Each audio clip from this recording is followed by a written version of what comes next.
our final panelist is a Juno Award-winning country artist. He's been inducted into the Nova Scotia Country Music Hall of Fame. George Canyon is here. Hi, George. How are you? What is the name of the book you chose? The name is From the Ashes. By? Written by Jesse Thistle. Seriously, never before has a book had such a profound effect on me. To hear Jesse Thistle's story and what he went through as a young boy, right up through adulthood, the fact that he's still alive is a serious miracle of the Lord. And to hear his story just moved me beyond words.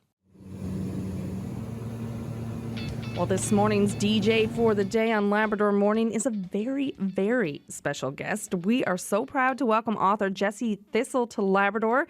Jesse's book, From the Ashes, is in the running for Canada Reads, and Jesse is in our studio this morning. Good morning again, Jesse. Hello. Thanks so much for being here. Oh, thanks for having me. So, it's a big deal to be part of Canada Reads. How did you find out your memoir was in the running? We got a call from my publicist, and she's like, make sure your phone lines are clear. And then a producer called from CBC. It changed my life. It has changed my life.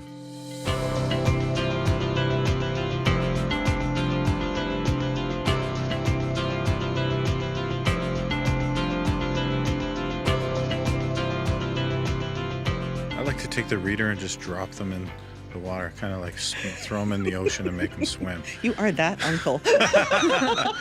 And I think by just showing life, right, how it is, that you can expose a lot of the violence of colonialism and the things that are happening in our country, as well as the good things. There are a lot of beautiful things in this country, too.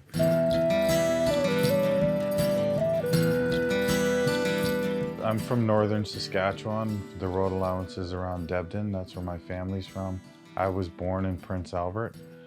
And my parents, my mom comes from these people, the Métis-Cree, who stood up against Canada, and we had everything stripped away from us after the 1885 Northwest Resistance, and my family on her side came to live on these strips of land called road allowances.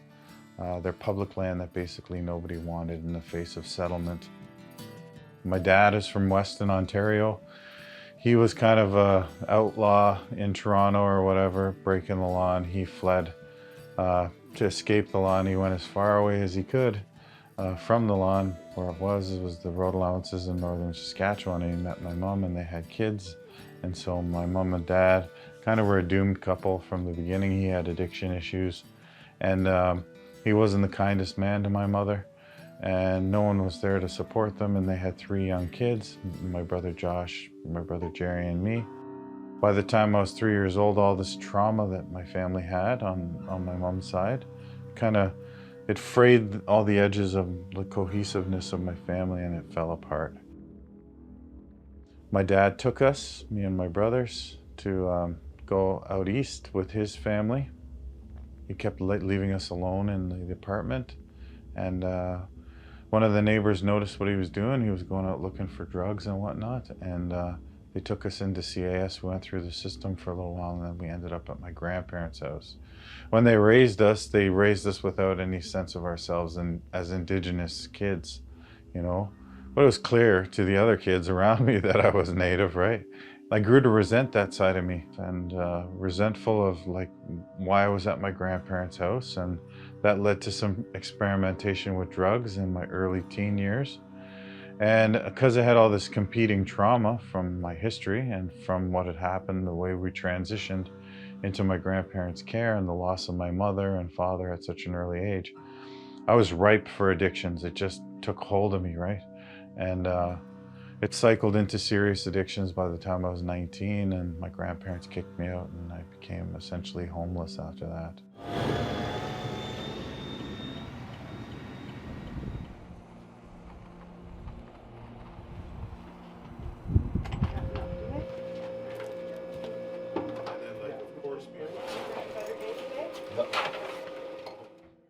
Yeah, addictions, justice, and mental health is usually our 3 common factors. Just come to see what it's like up here for you guys. Make a few relatives, you know, talk a little bit, you know. Usually I'm down here, I have a sickness, I'll just go in for the morning, go in and spend a bit of time, and go out, smoke my draw, go out and go drinking. Right now there's an extreme shortage of low-income housing. The wait lists for NLHC and Melville Native Housing sometimes are lengthy, sometimes they're not, but the clients don't meet the units that are available, and that we have a lot of single males here right now. I think originally the plan was for it to be more short term, but the clients are finding themselves here for a very long time, sometimes years. They'd ask me, did you want to put yourself in a drum tank? And I'd say, no, fuck that. Yeah, that's where I would go. I would never ever put myself in a drum tank because I did. Up in Nain. I've been in jail 3 times, see. I got locked out of my friend's place up there. I had no place to go, so I had to go down to the cop station. Asked them to stay here tonight. Well, you get free sandwich in the morning. I don't know what they do here. I tell you, get and go. There's no free food in Maine. You guys don't have housing first here? We do have housing, but there's a waiting list. Yeah. Could be up to a year, maybe 5 years, or up to 10 years. Wow. But they looks at it, Muskrat Falls first. If you got a job, you got a place. Or if you're working on Boise Bay, you got a place. I even asked my family if I could come stay with them. They said the couch is too small for me to sleep on. So if I ever win the lottery, I'm building myself a great big ass house and I'm getting the biggest couch, and they come looking for me for a place to stay. I said, my couch is too big. It's too big for you. Yeah. I don't like telling my story. I look at it as a bad reputation. Yeah. Other people might look at it that way too. Oh, yeah. Then your whole community is saying, well, this guy is not really a good guy. And another community or other people out there will say, well, if he did that, what else is he going to do? He might not change. Well, Right. look at the situations he's in. But then again, it's not what happened. Everyone can change. That's right. The time will change everything. You know, I robbed a store. That's how I got off the streets, and I used the justice system as a way to re-educate myself. And not the best way. I don't advocate for that, but it worked for me, you know. And We have similar stories. yeah. It's common, actually, and that's what I wrote about in my book. Like the publisher was like, "Oh my God, this is so dramatic." I'm like, for Indigenous people, this is the reality, you know, across Canada. I'm not unique. Got desperate. I got a serious infection in my leg, and I thought I could use the justice system by robbing a store as a safe place to transition into education. And I don't know if it was conscious, it was just something that I did. And when I went in, I started to see that there were opportunities within the justice system, like getting my teeth fixed. I could get like education, I could do my GED, I could get sober for a period of time. And so as that was happening, I was just picking up all the positive things that came from the justice system. And I was lucky enough to get sentenced to a treatment center in Ottawa. And while I was in Ottawa, I finished my GED, I took etiquette courses, and I just built on things, you know. And as I was going, I met a wonderful woman, Lucy, who's my wife now. And I'm a professor of Métis Studies at the Department of Equity Studies at York University. I'm a Trudeau Vanier Scholar, a Governor General Medalist, and what I teach is Métis Studies from 1885 through the road allowance history of the 19th century. What happened to me is a story of colonization. The way that things were stripped away, the way that our lands were lost, our language was taken away, our culture was destroyed. Forcefully, right? To get people off the land so that the government or whatever could get the resources. And so, of course, it replicates. And I see it in places like Shishishi, I see it in Saskatoon, I see it in Vancouver. Every time I talk.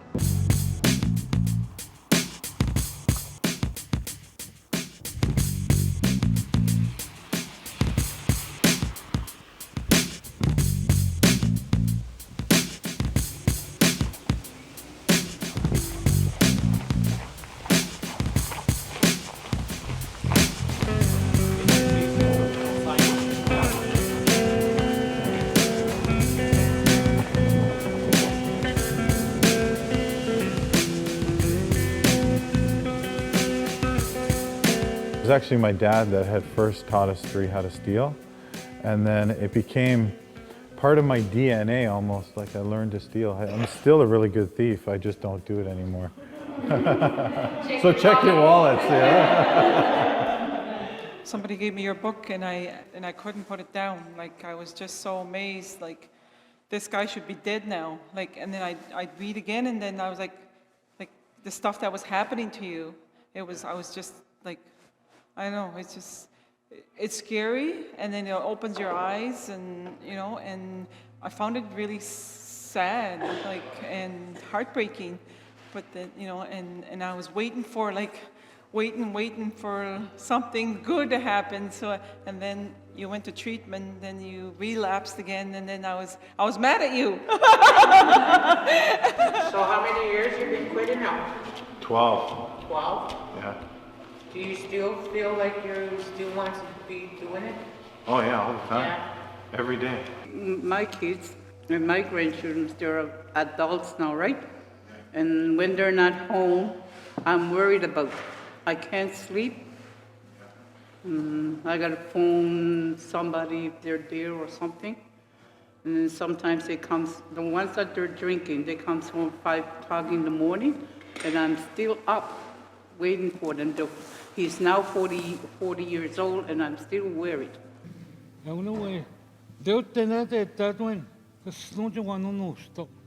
said, because you lived in the city and that you weren't connected to your land and your culture, he said, if you had been connected to your culture, then you probably wouldn't have been introduced to these drugs, yes, you know, street drugs, and having lose your culture in that.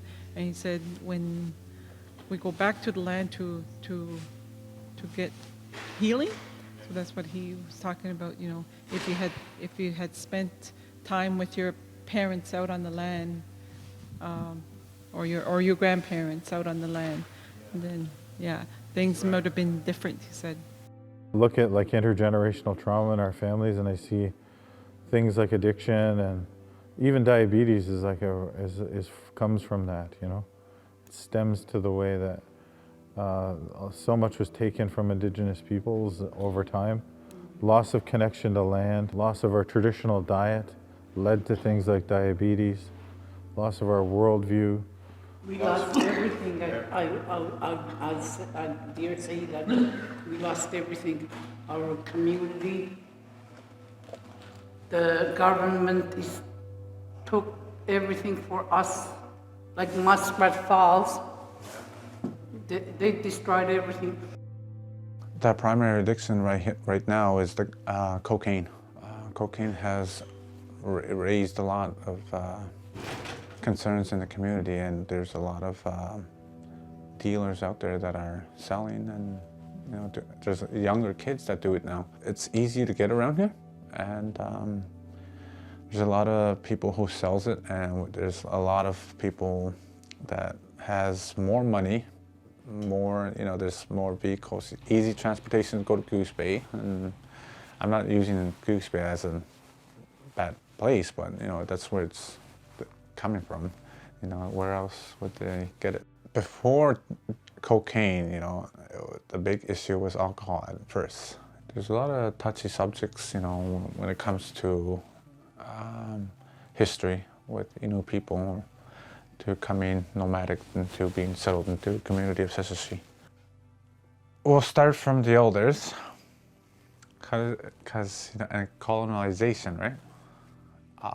So it starts from our grandparents, you know, when our grandparents, you know, it's like a little chain reaction.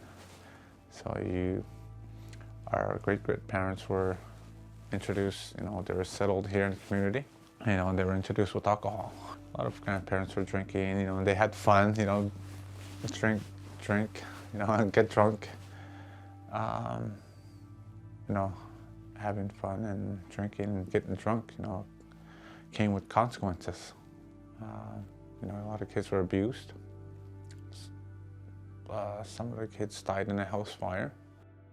And there's still older people that, you know, come around, you know, and drink and still talk about their, you know, when they were in residential school, when they were being abused. And, you know, but we're there to help them as well, you know. I know some people just drink and just couch surf and do whatever they want, and they're at the same time they're battling the, with their own issues, alcohol and drug issues, their addictions. I know there's homelessness. There's 3 or 4 families in one household, and people that don't have a house, couch surf, with their aunts or their uncles or their sisters, and people who have new houses, they would try to invite their family members and keep them for a while and just make sure everybody's okay. I feel like this is like, it's slowly dying off, like the chain reaction is being cut off, and the new generation, like us, like me, I'm 28 years old, and I was using drugs, I was drinking, and I was couch surfing, intergenerational trauma played my part as well, and listening to my mom and my dad, they were drinking before. I don't have a problem talking about that, but it is what it is, and I can't do nothing about it but to, I have children of my own that, I want to make sure that they're okay. I don't want them to see what I seen when I was a kid. So hello, my name is David Hodges. I'm the co-executive director of JINAN, which is a James Bay Cree word meaning we live here.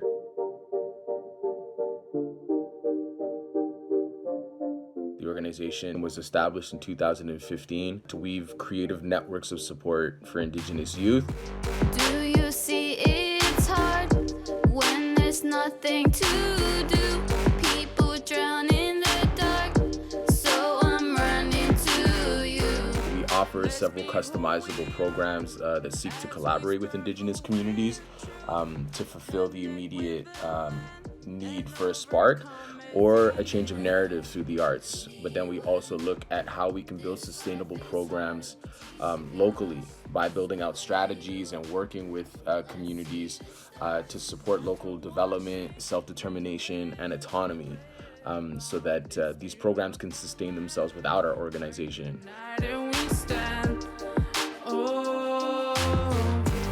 We are strong and we are proud.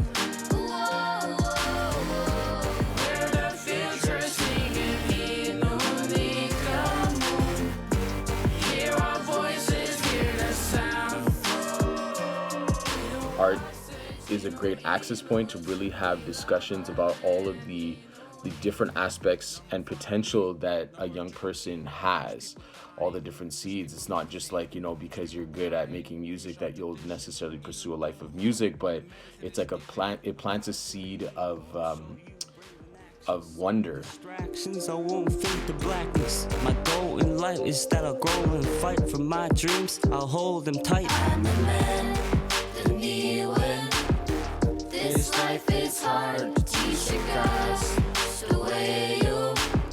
Let's see the stars. Not to watch it. We live on this beautiful land where united we stand. Oh, we are strong and we are proud. We're the future singing Hear our voices, hear the sound. I believe that what's happened is that there's been a fundamental breakdown of relations in Indigenous societies across the country, and that's due to colonization. So relationship with language, relationship with kin, relationship with land and the natural world, relationship with the government, right? The Crown, First Nations relations, that's broken. And if you look at it through the lens of where my people are from, we're Michif and Neheo or Cree, we have a worldview called Wakudawin, helping each other in a good way, where we're supposed to act as interconnected relatives. And those relationships can be repaired through this worldview. We're supposed to treat each other as relatives, everything in relation. So the lake, the land, the people, the government, ourselves, and with Creator. We're supposed to be in harmony with all of these different relationships. And if we worked toward a solution to rebuilding kin and culture, to rebuilding our relationship with the land, to rebuilding and refortifying our relationship with the Crown, because that did once exist before. We were acting as relatives, and then somewhere along the way, Canada went one way and just started to do whatever it pleased. And so within this understanding of Wekutuan, I believe that we can repair, we can recover language, we can restore relations between settlers and First Nations or Indigenous or whatever you want to call it. And then we'll see a real revitalization of language. Our kin structures will be kept together because we'll have the housing to keep First Nations children within their homes, and and just things would repair naturally if we poured the resources where they deserve to be. And that's tied to sharing resources and being good relatives. Oh.